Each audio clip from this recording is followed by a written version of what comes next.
Fujibaya Shinawi. The structural integrity of her memories is solid. There is much for you and her to discover. I wish you luck. Otherwise, this will be the last time we speak. Goodbye. For now.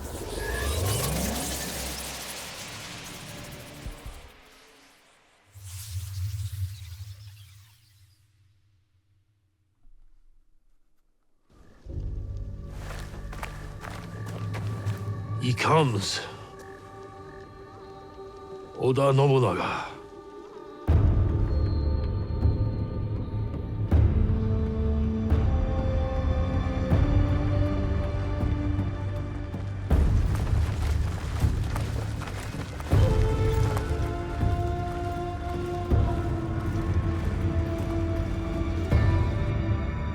We need a plan. Stuart, what do we do? We ride to Aikuni Shrine. Now.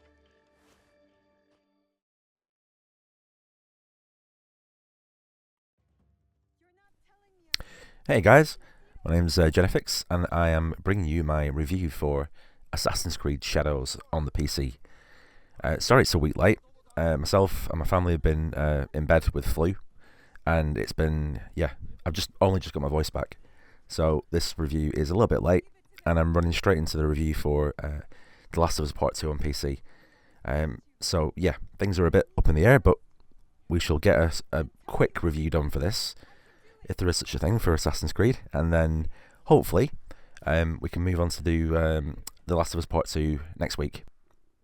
So as I've mentioned in prior videos, I want to do reverse reviews, which is the format I'm going to use going forward, and that is to give you my review score first, and then if that's all you need, if that's all you want, then you can go about your day, and I'm not holding you here any longer than you have to be, or forcing you to try and skip forward and find the review score ahead. So my review score for Assassin's Creed Shadows is 91% out of 100, and so I think that might tell you what I think about the game immediately. I love it.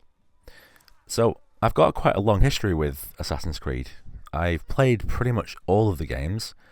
I played all the old guard games, which I class as the ones right up to Syndicate, and then obviously Ubisoft changed the format and started making these newer games with a more open world kind of like format, and you would say more action orientated and less elements of the stealth and even the Creed elements, to be honest.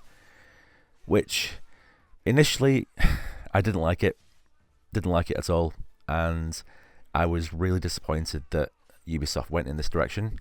I felt at the end of Syndicate they had like a junction where they could have gone a bit more towards stealth, more options when you're seeking your targets, more options when you're actually uncovering how to get to your target, and instead they kind of changed gear and they went for a more open world blueprint, where you're not just going into one city or maybe two cities in the game. You're actually just, as we know now, going out into the world and having a more generic experience.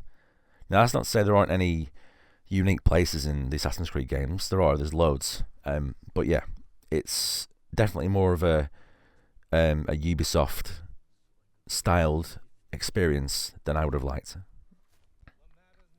I actually 100% synced every single AC game up until Syndicate, and as anyone who's done them games knows, that's quite a lot of work.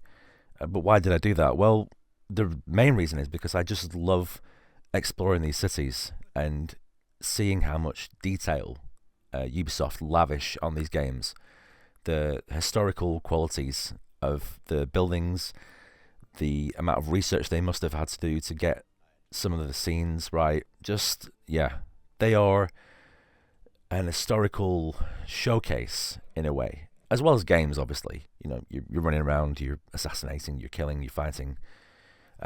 But yeah, the historical part of it is definitely something I find fascinating because I love history. So when they went into the open world format, it came with some changes. I didn't like most of them, but after playing Origins, which was the first one that changed, it was also fascinating to be able to go around Egypt as a more open world thing. And then when they made the the explorer mode where you could go in as like a museum.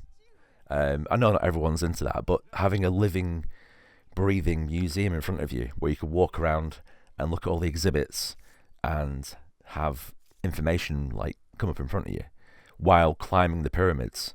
I mean, it's not doing it for real, but yeah, I have to say I did like that direction, and I'm glad they've kept that historical anchor in the games so far. So in lots of ways, this game is probably the most important Assassin's Creed they've ever made, and the reason for that is Ubisoft are in quite a lot of trouble at the moment. They've been fending off attacks left and right for years, and it's mostly down to mismanagement, I would say. The family that run Ubisoft, they have come under quite a lot of criticism for various reasons, and they've made some quite dubious decisions in terms of chasing, industry trends.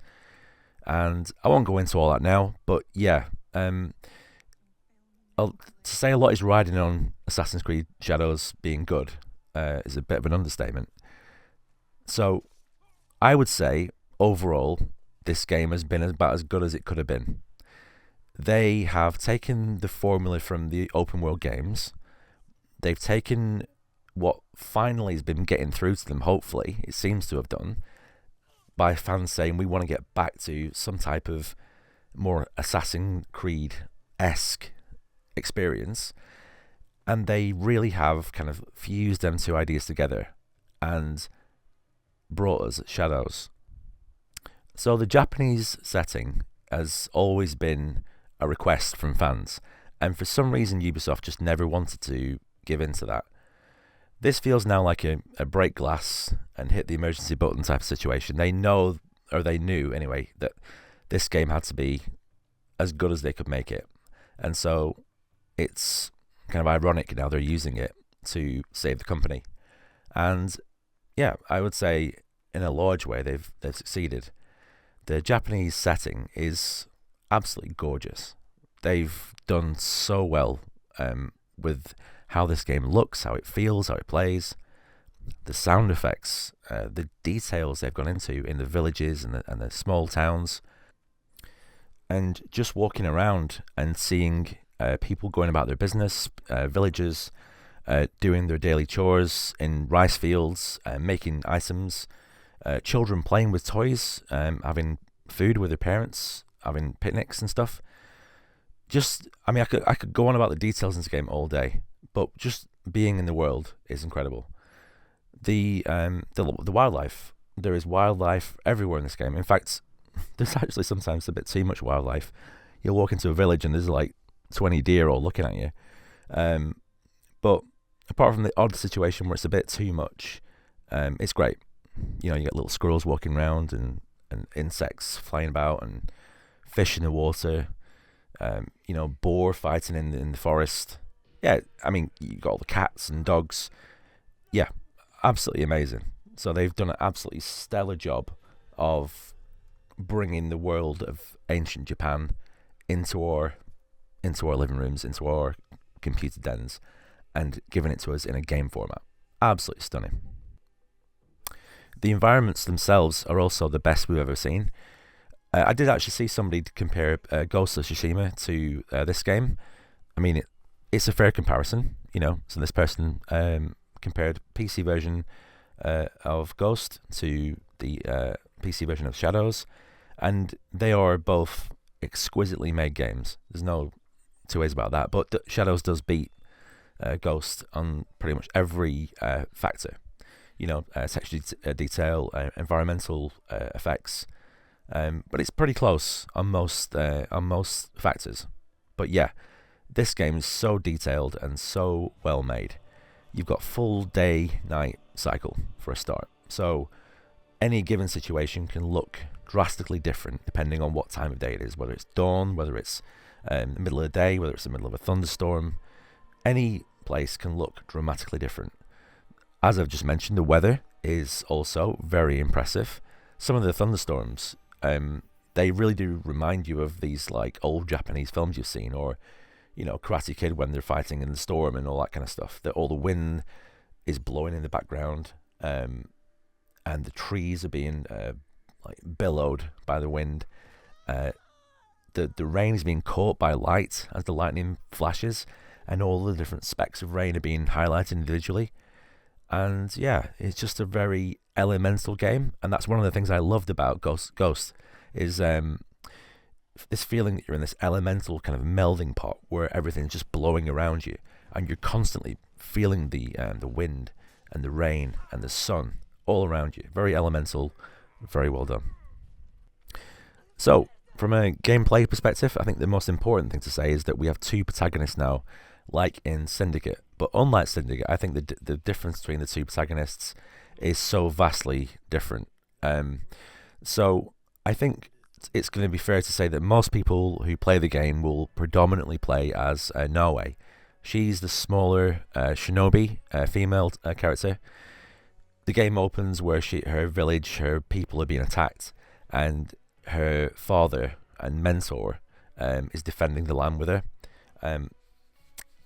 I don't think it's a spoiler to say that her father perishes in the attack eventually, but the way that whole scene is set up is fantastic, and it immediately shows you that they've really put some effort into the production of this game, into the filmography of it. So it almost reminded me of a Quentin Tarantino scene. The music was almost like a Western style of music, and this scene plays out where all these bad guys all ride over the hill, and they're all in the stupid costumes and their funny masks, and you can see Naoe looking at them all like, I'm going to get you bastards, I'm going to find you all. I can almost see Uma Thurman kind of like, growling at them kind of thing. So that was a really well made part of the game, and it actually drew me in and got me really interested in the rest of the story and the rest of the game. So the second character we play as is Yasuke. He is a giant of a man who his physical strength comes through in his fighting style. He uses large weapons. He's got ranged attacks. He can use a rifle, or a tempo, I think they call it in Japan, or he can use a bow and arrow, which makes him actually pretty versatile. Now, I played for, I think it was 18 or 19 hours before I actually got to play as him. And I'll be honest with you, due to all the previews, I was dreading playing the other character. I didn't understand why Ubisoft had made an Assassin's Creed game and brought a character into it that was like a fish out of water. He can't climb properly, he can't stealth. When he kills people, like, you can see it from orbit, like, why would you do that in an Assassin's Creed game? And it didn't make any sense to me, and I was dreading playing as him. I still kind of see in some ways that this is a problem. I think it was a brave move, I'll give them that, but in actual fact, I have to admit, when I do play as him now, I kind of really enjoy myself. Now, once you have unlocked him as a character, you can readily swap between the two characters, and so apart from certain sections that are very small, where you have to play as one or the other, you can choose, and there's not many restrictions where you can't swap. So it's not a huge problem, but there have been some situations where I've come across an enemy camp, or I've come across a situation where I needed to play as him for a certain quest, and I've swapped over, and I've just stayed playing as him for like an hour or two, and he's actually a lot of fun to play as. He can climb, and that's the thing. He can creep through the grass. He has got a bow, a rifle, and he can pick off people, quietly. There is a way to use him stealthily if you really put some imagination into it and some thought into it. And I kind of started liking that. I liked the idea that is this massive, great big giant of a man who is still able to, act as an assassin. And I love how he just doesn't give up. Like when he's on like a fence and he's balancing, he's obviously got, hardly any balance, but he's trying his best. When he climbs up a ledge, he climbs up like he's, like it is like a baby elephant, but he gets up there and he carries on, and then he starts fighting, and you're like, right, this is why I'm playing this guy. He's devastating in combat. His weapons are all very AoE orientated, and he just destroys them, and it's almost unfair. Now, given the choice between the two, I mostly play as the female protagonist, just because she can get around most of the maps. All of the maps. If there's anywhere you need to get to, apart from the odd puzzle where Yasuke can physically move things or pick up explosive canisters, she's the one that you want to use for most of the game, I would say, to explore, climb, and gather all the points. So looking at the gameplay loop, we can probably split it into 3 different sections. You've got your stealth, you've got your traversal, and they've got your combat. Now the combat is, I would say, the nearest to the last 2 or 3 games as anything else in this game. You've still got a skill tree, which is pretty decent. There's a couple of stat skills, but mostly it's new things to add to your other skills. So if you, let's say, if you attack while blocking, you'll do like a little jab first. As Naue, if you press dodge and you successfully do that, and then you press the skill, you do another little attack. Just little things like that. And then in addition, you've also got these skill activations, which are pretty cool, and you have to power them through adrenaline. And like most games, you gain adrenaline through fighting, and so once you get a chunk of adrenaline full and you've got a skill active, you just hit the number and away it goes. And I have to say, these skills are one of my favourite parts of the combat. They're really well designed, they look great, and they're very satisfying to use. Naue is the lighter fighter of the two of them by a long way, and so she has to be a bit more careful when she's fighting large groups. But given that's her size, some of the weapons she gets later on in the game, especially the one with the knife and the chain, she can, once she gets skilled up, she can take on a decent amount with the best of them. So obviously stealth is a part of Assassin's Creed, always has been, always will be. Now, in the last 2 or 3 games, stealth has taken a backseat for action, especially Valhalla. It felt like almost like an all-out action game. I'm really glad to say that in Assassin's Creed Shadows, they've really taken a big step back towards stealth. There's still plenty of combat, plenty of action, obviously, but they've really dialed in the stealth systems in this game. So you've got a very good light system, so it shows you how much light is entering your space. And as you move around these different environments, you can take out little lamps or extinguish candles. You can use your shurikens or your throwing knives to take out lamps and stuff like that. And yeah, overall it works really well. You obviously take down people with your hidden blade. They've still kept the system where you've got segments of life on their body. So if you are approaching a high level area or a high level a boss, and you've not got the enough juice in your skills, then you'll only take off, say, 2 or 3 segments, and so you'll still injure them, but they will then turn around and pitch you over the edge of a cliff or throw you through a wall. So that really does add like a strategic element to the stealth. Now, some people hate that. Some of the old guard will be wanting to activate the skill in the options, and you can do that where it just makes everything one-shot kills if you want that. I think my favourite addition to the stealth is actually the fact you can now crawl around on your belly and go prone. This reminded me of the game I'm going to be reviewing next, The Last of Us Part 2. They added that in that game as well, and it makes it feel like you've got way more control over your movements and how you're stalking your prey. So if you approach enemy camp, for example, and there's not many bushes around to hide in, if the grass is at a decent level, you can get down on your belly and crawl through the grass. And I don't know why, it just feels really good. Like you've got more, you can mesh into the environment more. And I've used it quite a lot. And I also like things, little details like when you're in an enclosed space underneath one of the, say, houses, and you're crawling along, if you have to turn around, do a 180, they've actually added an animation So your whole body doesn't like just shift around like an ironing board. You actually like maneuver yourself around, and I think things like that are definitely a testament to how much detail and time Ubisoft has spent animating this game.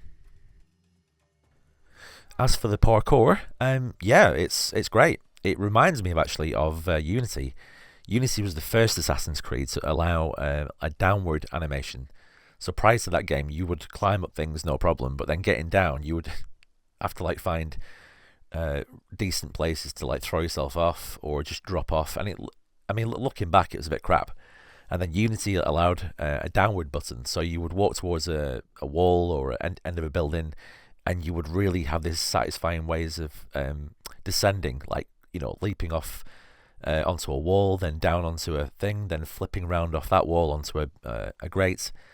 And yeah, it was a really well made system, and I think that's one of the reasons why I miss Unity so much. And yeah, so especially playing as Norway, she's got an amazing visual way of moving around.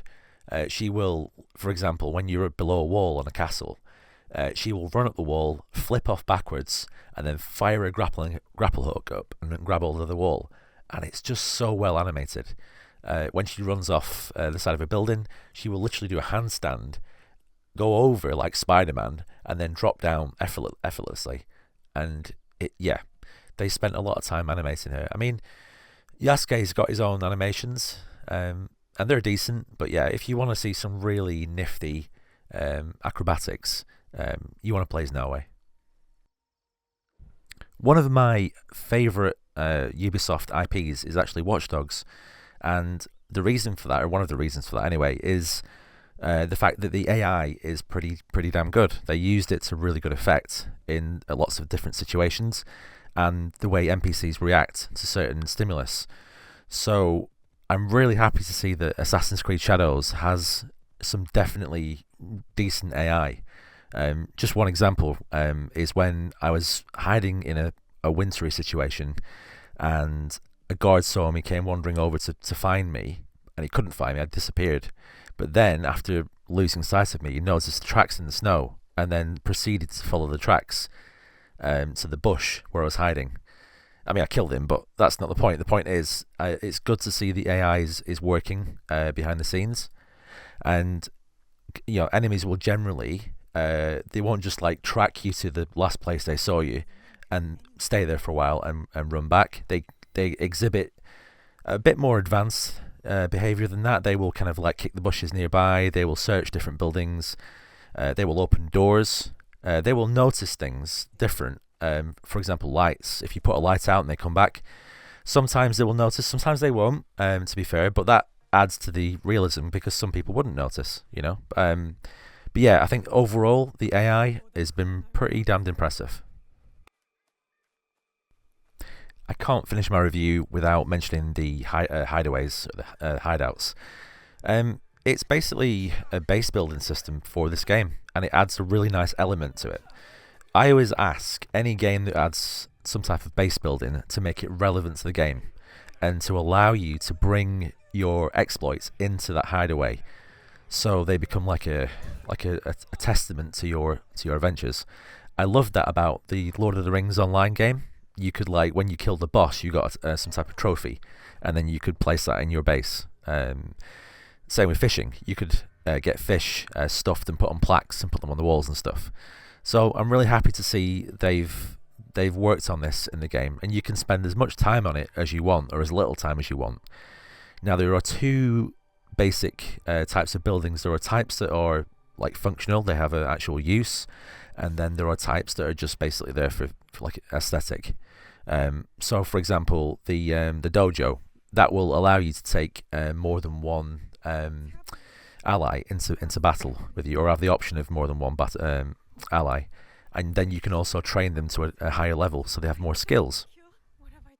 So as you explore the game world, you will find money, you'll find resources, but you will also find new blueprints for different items, and these will be anything from pots and pans or tea sets, for example, to put inside the buildings on shelves. anything up to actual massive like rock structures or big trees or ornate bridges. There's really has been a lot of work put into these different assets, and you can spend loads of time adding lanterns. You can even bring back animals you find in the environment.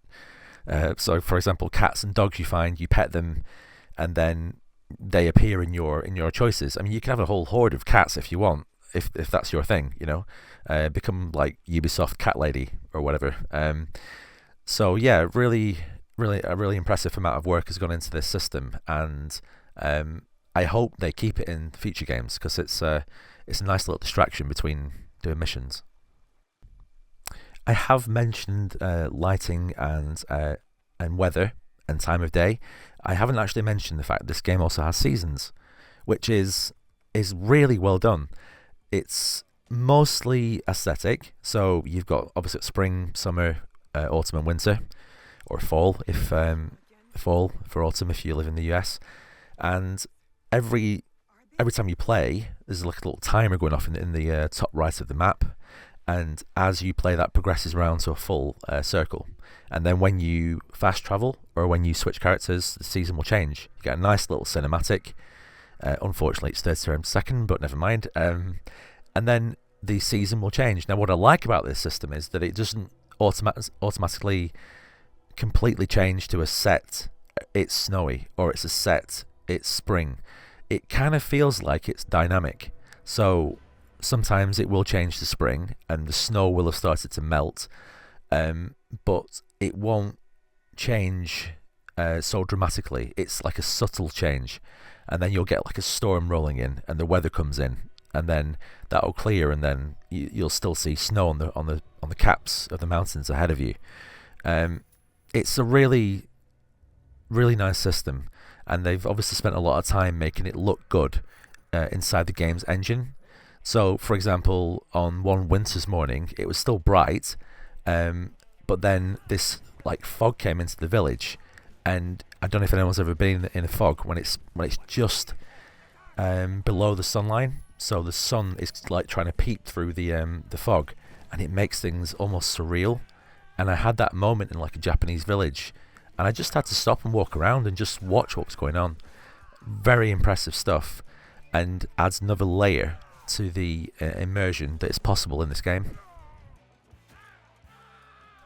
It's really nice for once to be able to say this PC version is fantastic, in terms of performance, in terms of options, and in terms of the scalability of it. So you can really get into the gubbins of the game and change all the settings, change the lighting conditions, change how a lot of the UI works, and you can rebind the keys, no problem.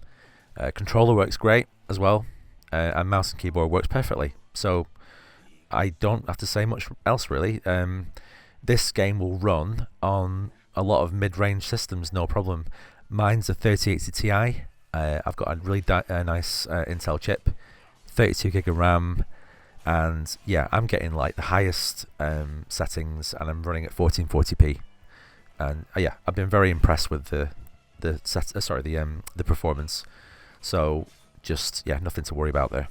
I have had a few bugs actually, one or two visual bugs, which I had to restart the game for, and I think I've had two crashes down to desktop.